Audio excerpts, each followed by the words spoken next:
You know, the amazing thing is that basketball ring here in Indiana, it's the same height as it is in New York City and every other place in this country. What do you throw a basketball into? What now? What do you throw a basketball into? A hoop? What do you throw a basketball into? A hoop. What do you throw a basketball into? A hoop. What do you throw a basketball into? Into a hoop. What do you throw a basketball into? Hoop.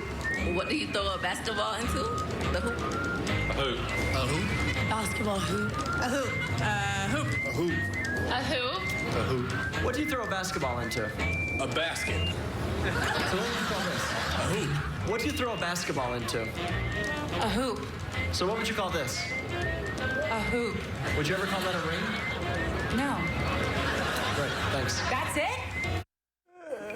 I like hers. No. No. No, I wouldn't. Who would do that? Joining us now. Nobody would do that. I know. Especially if you're trying to suck up from voters. But if you were speaking in Shakespearean, you may call it a ring. He's no Gene A Hackman. ring of fire. No Gene Hackman. No Gene Hackman. Oh, my God. Just stop. With us now, Emmy Award-winning journalist and former news anchor David Schuster. Schuster! David grew up in Bloomington, What? Indiana, which is the former what home of year is legendary this? coach Bobby Knight. Also with us in Washington, we've got national correspondent for Bloomberg Business Week, the one, the only Josh Green. Josh, I hope you told your mother you were on. Oh, shoot. I forgot. Okay, text her right now. Pick up the phone and his call. mother always mean Just tweets call. him when he forgets to tell her he's going Schuster's to be on the here. show. They're overseas. She and my mom are in England. Do they have Morning Joe Well, in England? yes. Yes, they do. Oh, my God, we're here Yeah, in but the England. great thing is, on at noon. massive. All right. We can't even get through Piccadilly Circus when we're over there. It's like it's straight out of an Austin Powers movie. So David, explain the impact of a Bobby Knight endorsement for anybody or anything. So Bobby Knight in Indiana is a god. Because while outside the state, people look at him as this sort of grumpy, intimidating, chair-throwing, crazy, berserk guy. In Indiana, he's known for his national championships, his undefeated seasons, using his intimidation to make sure that the program is a clean one, and also making sure that his kids go to class and graduate. They love Bobby Knight in a way that people outside the state I don't think can appreciate. So this is big. This is huge, and when you combine Bobby Knight and his sort of sense of discipline and law and order, which reflects very well with Republicans in Indiana, you combine that endorsement with the differences that Trump is articulating with Ted Cruz over issues like trade, NAFTA and other trade deals have hollowed out a lot of Indiana jobs. I think you can make the argument that this endorsement and the developments of the last 24 hours, I don't think Indiana's going to be close. All right, so let's take a listen to Bobby Knight endorsing Donald Trump. Let me say another thing about Mr. Trump. And I think we're a little bit alike in that regard.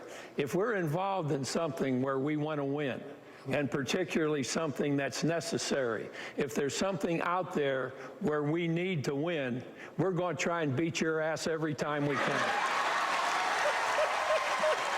You know, David, there's another element of Bob Knight that makes this a perfect fit, and not that surprising, really, that he's the guy who would support Donald Trump in that state, is that he harkens back, for some people, to the Make America Great Again era, where there was no political correctness, where you said what was on your mind, where you could discipline a kid the way you want to discipline him. Sometimes it gets you fired, in Bob Knight's case. But that's why I think that match of the two of them, the absolute absence of political correctness, is appealing to some people in Indiana. And it's especially appealing across the Midwest when you think of who are the big role models for people in the Midwest, particularly when it comes to sports. Bobby Knight, Bo Schembechler, Woody Hayes. Joe, you overlapped a little bit with Bear Bryant at Alabama. These are people who were crude in some ways, very forceful, but a lot of men particularly look back and think, okay, their discipline, their success, their brilliance overshadows any of the politically incorrect things that they would often say. Oh my God, Bear Bryant at Alabama, an endorsement there would be, it would end the campaign right there. And I have a feeling, again, you can't overstate the importance of Bobby Knight's endorsement. So, Josh Green, how does Indiana look then? I mean, does this make a huge difference? I think it probably makes a difference on the margin, yeah. I mean, you've already got Donald Trump leading most public polls, and from what I hear, internal polls. There isn't a lot of evidence that this Cruz-Kasich alliance is paying dividends for Ted Cruz. And the Fiorina announcement, I think, was made out of desperation and looks that way. So there's no real reason to think that she brings a constituency that's necessarily going to help Cruz in Indiana. So sure, having a beloved favorite son like Bobby Knight endorse you publicly in the state you're running, and I think is a big help.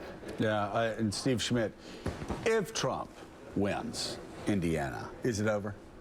It is over, because it becomes impossible to see how he doesn't reach the 1,237 delegates necessary to be nominated on the first ballot. And, you know, you look ahead to California, New Jersey, where he has commanding leads, not to mention the other states in between.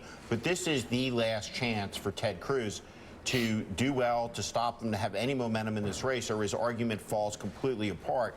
And importantly, if he doesn't win Indiana, it will show that his early pick of Carly Fiorina was a one-day publicity stunt and had no downrange value. Mark Halpern, I'll ask the same thing. If he wins Indiana, is it over? Yeah, I suspect we'll see lots of additional math updates that will show just how hard it would be to stop him from a majority. But I also think after Indiana, because the Cruz campaign is building it up, you're going to see a lot of people endorse Trump. He's not had very many. A lot of people argue that it's time to coalesce around Trump and not continue to hurt him. Are you saying that's before or after? After. I don't think you'll see much. I don't think you'll see much before. I also think you'll see a lot of people at the Republican National Committee and around the committee start to get impatient and say, hey, Hillary Clinton's starting to focus on the general election, starting to raise money for the Democratic Party. We need a good convention. We need joint fundraising operations. We need Trump to be able to start thinking about a general. So it won't be a seismic shift, but in terms of both the delegate numbers and the political support after Indiana, if Trump wins, it'll be major, significant change in direction. Howard Dean, I never was a big believer of endorsements. I always told people when they wanted my endorsement, that's great, I'll shake your hand, I'll smile, put it on your... It's not going to help. And in my district, I had like a 75-80% approval rating among Republicans, but they usually don't help. I think Bobby Knight may be a one-off on that category. I agree.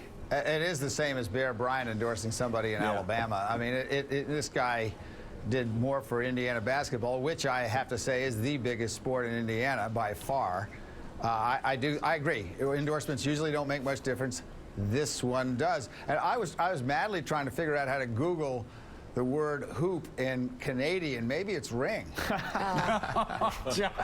Josh Green, man, if you're going to quote Hoosiers, get it right, right?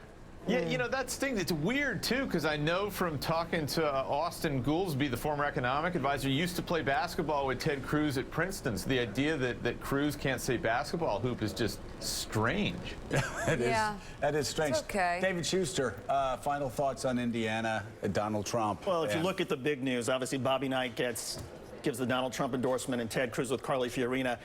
The Trump campaign made it abundantly clear in the Hoosier State yesterday that Carly Fiorina is associated with outsourcing. And again, by making sure that in the same news cycle that people are hearing that a beloved favorite coach is endorsing Donald Trump, and that, oh, by the way, Ted Cruz is picking up an endorsement from somebody who is known in her business acumen for outsourcing jobs, fair or not, a lot of jobs have been lost in Indiana, and people have two main concerns in Indiana: the economy and basketball. And Donald Trump went 2-0 yesterday. Oh, boy. David Schuster. All Good to see you. Come back, David. Remember when you guys had like a big fight once in a bar or something? I don't remember that. Fight? In a bar fight. We never had a bar fight. 15 years ago. Wasn't it like in a bar or David, a coffee I shop? don't remember. What are you talking about? I thought like chairs were turning over and stuff. No, that was Bobby Knight throwing the chair. I remember it. I just remember a lot of hugs. A lot of hugs. That's all this. Okay, maybe it was someone else. Thank you. Josh Green, Mark Halpern, and Howard Dean, thank you all very much. Thank you, guys. We greatly appreciate it. Coming up, Jane Sanders joins us live with their campaign in need of some big wins. We're going to talk to her about that. And next hour, President Obama claims the federal deficit has decreased by 2/3 since taking office. So he wonders why he doesn't get more credit for improving the economy. CNBC's Andrew Ross Sorkin joins us with his conversation with the president. Yeah, we're not going to talk about that. We're going to talk about billions. No. It's a wonder